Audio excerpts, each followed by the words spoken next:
இப்போது நம்ம பன்னீர் மசாலா தோசை செய்கிறது எப்படின்னு பார்க்கலாம். அதுக்கு வந்து இஞ்சி பூண்டு பேஸ்ட்டு 1 ஸ்பூனு, பச்சை மிளகா 1, பெரிய வெங்காயம் 1 பெரிய வெங்காயம், தக்காளி 1 பெரிய தக்காளி, 1 கேரட்டு, ஒரு 100 கிராம் அளவுக்கு பன்னீர் இதெல்லாம் எடுத்து நம்ம துருவி வச்சுருக்குறோம். இப்போ அதுக்கு வந்து மசாலா ரெடி பண்ணுறதுக்கு எப்படின்னு பார்க்கலாம். அடுப்பில் வந்து பாத்திரம் வச்சு எண்ணெய் விட்டுக்கலாம்.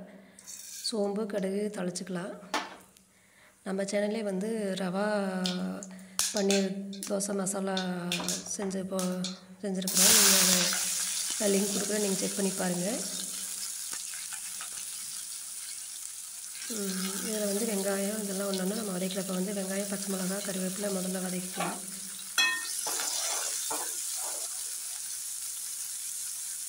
நம்ம ஒரே மாதிரி ப்ளைனாக தோசை செய்கிறதுக்காக இந்த மாதிரி நம்ம விதமாக கொஞ்சம் செஞ்சு சாப்பிட்டா டேஸ்ட்டாகவும் இருக்கும், நல்லா ஹெல்த்தியானது. பன்னீர் வந்து நம்ம ஒரு சிலருக்கு பிடிக்காது, ஆனால் இந்த மாதிரி மசாலா செஞ்சு சாப்பிட்றப்போ வந்து அந்த பன்னீர் நல்லாயிருக்கும். எந்த வித்தியாசம் தெரியாது, நல்லா மசாலா தோசை சூப்பராக இருக்கும். நீங்கள் ட்ரை பண்ணி பாருங்கள். இப்போ நம்ம இதுக்கு வந்து சட்னி சாம்பார் இதை வேணும் வைக்கலாம், ஆனால் எதுவும் இல்லாமல் இந்த மசாலாவோடவே நம்ம சாப்பிட்டாலும் நல்லாயிருக்கும். அப்படியே வெறுமனே சாப்பிட்லாம் தோசையை. நம்ம வந்து இப்போ வந்து இஞ்சி பூண்டு பேஸ்ட்டு வந்து 1 ஸ்பூன் சேர்த்துக்கலாம்.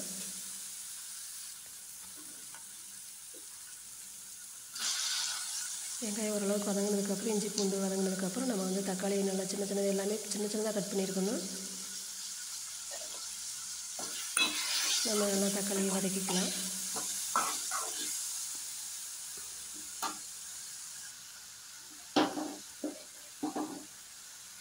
தக்காளி வதங்கினதுக்கப்புறம் வந்து கொஞ்சமாக ஒரு 1/2 டீஸ்பூன் மஞ்சள் தூள், காரத்துக்கு வந்து நம்ம வந்து கறி மசாலா தூள் சேர்த்துக்கலாம். கறி மசாலா தூள், சிக்கன் மசாலா, மட்டன் மசாலா ஏதோ ஒன்று நம்மளுக்கு அந்த மசாலா வாசனையோட கரம் மசாலா இந்த மாதிரி நம்மளுக்கு எந்த மாதிரி வாசனை பிடிக்குமோ அது மாதிரி தூள் சேர்த்துக்கலாம். நான் இப்போ வந்து கறி மசாலா தூள் சேர்த்துருக்குறேன். அது நல்லா கொஞ்சம் எண்ணெயில் வதங்கினதுக்கப்புறம் நம்ம வந்து லாஸ்ட்டாக வந்து கேரட் சேர்த்துக்கலாம். கேரட்டை சேர்த்து நம்ம நல்லா வதக்கிக்கலாம். இப்போ நம்ம இந்த மசாலாவுக்கு தேவையான உப்பு வந்து முதல்ல கொஞ்சம் சேர்த்துருக்குறோம். உப்பு செக் பண்ணிக்கிட்டு மறுபடியும் நம்ம கொஞ்சம் அளவாக சேர்த்துக்கலாம். எல்லாம் வதங்கினதுக்கப்புறம் வந்து நம்ம வந்து இந்த பன்னீர் வந்து இந்த மாதிரி பூ மாதிரி கேரட் ஒரு மாதிரி நம்ம துருவி வச்சுக்கலாம்.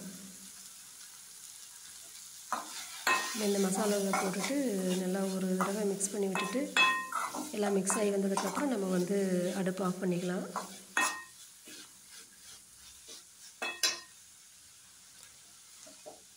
நம்மளுக்கு இப்போ வந்து மசாலா ரெடி ஆயிடுச்சு. நம்ம அடுத்தது வந்து தோசை எப்படி ஊற்றுறது நம்ம பார்க்கலாம். நம்ம வந்து இது 2 மெத்தடில் நம்ம ஊற்றுறோம். ஒன்று வந்து லேசாக ஊற்றுறோம், ஒரு சைடு திருப்பி போடாமல் அப்படியே வேக வச்சு நல்லா முறுமுறுன்னு செய்யலாம். இன்னொரு சைடு வந்து ஊத்தாப்பம் மாதிரி ஊற்றி அதில் வந்து கறி மசாலாவை வச்சு பன்னீர் மசாலா வச்சு நம்ம செய்யலாம். இப்போ வந்து இது வந்து கொஞ்சம் லேசாக ஊற்றி நல்லா தேய்ச்சி விட்டுக்கலாம். இது இந்த மாதிரி செய்கிறப்ப கொஞ்சம் கிறிஸ்பியாக இருக்கும். கொஞ்சம் அதை வந்து ஊத்தாப்பு மாதிரி செய்கிறப்போ வந்து நல்லா சாஃப்டாக அது நல்லா டேஸ்ட்டாக இருக்கும். நம்ம 2 மெத்தட்லேயும் நம்ம செஞ்சுக்கலாம். இப்போ வந்து தோசை மாவு நல்லா ஊற்றிட்டு நல்லா ஸ்ப்ரெட் பண்ணி விட்டுட்டு நம்ம வந்து கொஞ்சம் எண்ணெய் விட்டுட்டு இப்போ இந்த மசாலா வந்து ஒரு சைடு பாதி சைடு மட்டும் வைக்கலாம். ஏன்னா நம்ம அப்படியே தோசையை வந்து திருப்பி போடாமல் அப்படியே நம்ம இது பண்ணிக்கலாம். நம்ம நெய் விட்டுக்கலாம். கொஞ்சம் நெய் கொஞ்சம் நல்லா விட்டுட்டோம்னா நல்லா வாசனை நல்லாயிருக்கும். இந்த தோசைக்கு வந்து நம்ம சைட் டிஷ்ஷே தேவைப்படாது, நம்ம இப்படியே வெறுமனையே சாப்பிட்டுக்கலாம். சைட் டிஷ் தேவைன்னா கொஞ்சம் சட்னி இது மாதிரி வச்சுக்கலாம். ஏதாவது ஒன்று நல்லா இந்த மாதிரி முறுமுறுன்னு வெந்ததுக்கப்புறம் நம்ம வந்து அப்படியே ஒரு சைடு திருப்பி விட்டு அப்படியே மடித்து விட்டுட்டோம்னா நம்மளுக்கு சூப்பராக வந்து முறுமுறுன்னு நம்மளுக்கு வந்து கிறிஸ்பியான பன்னீர் மசாலா தோசை ரெடி.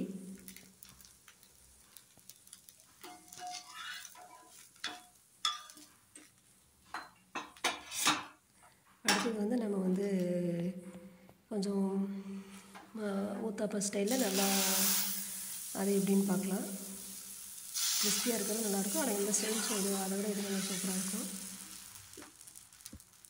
ஒருத்தர் வந்து 2 தோசை சாப்பிட்டாவே வயிறு ஃபுல்லாயிரும், அவ்வளோ ஒரு டேஸ்டியாக ஹெல்த்தியானது. இப்போ வந்து நம்ம எல்லா பக்கமும் நல்லா அந்த பன்னீர் மசாலா வந்து நம்ம ஸ்ப்ரெட் பண்ணி விட்டுக்கலாம்.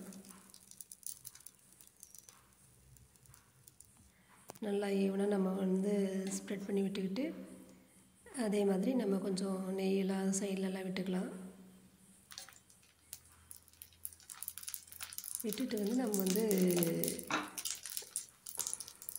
இந்த மாதிரி வந்து அந்த மசாலா வந்து லைட்டாக தேய்ச்சி கொடுக்கணும். அமுத்தி விடலைன்னா மறுபடியும் நம்மளுக்கு வந்து உதிர்ந்து வர்ற மாதிரி வரும். மாவோடு கொஞ்சம் நம்ம அப்படி இந்த மாதிரி அமுத்தி விட்டுட்டோம்னா நல்லா அதை ஒட்டி வந்து நம்மளுக்கு பிரியாமல் நல்லா வரும். நல்லா ஒரு சைடு சேர்ந்ததுக்கப்புறம் நம்ம அடுத்த சைடு திருப்பி விட்டு வேக வச்சு நல்லா சூப்பரான நம்ம பன்னீர் மசாலா ரெடி ஆகிடும்.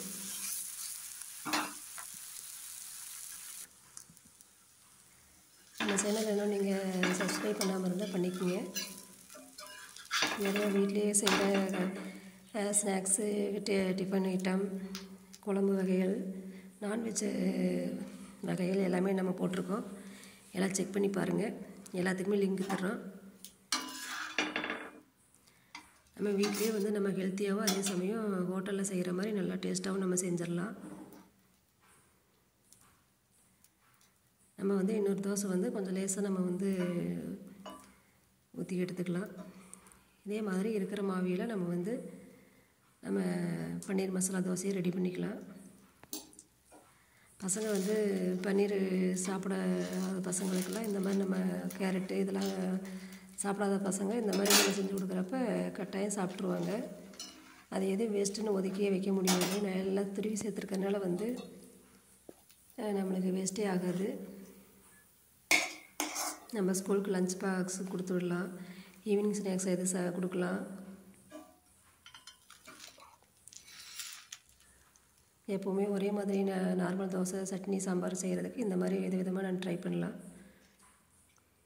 நம்மளுக்கு வந்து அருமையான பன்னீர் மசாலா தோசை நம்மளுக்கு ரெடி.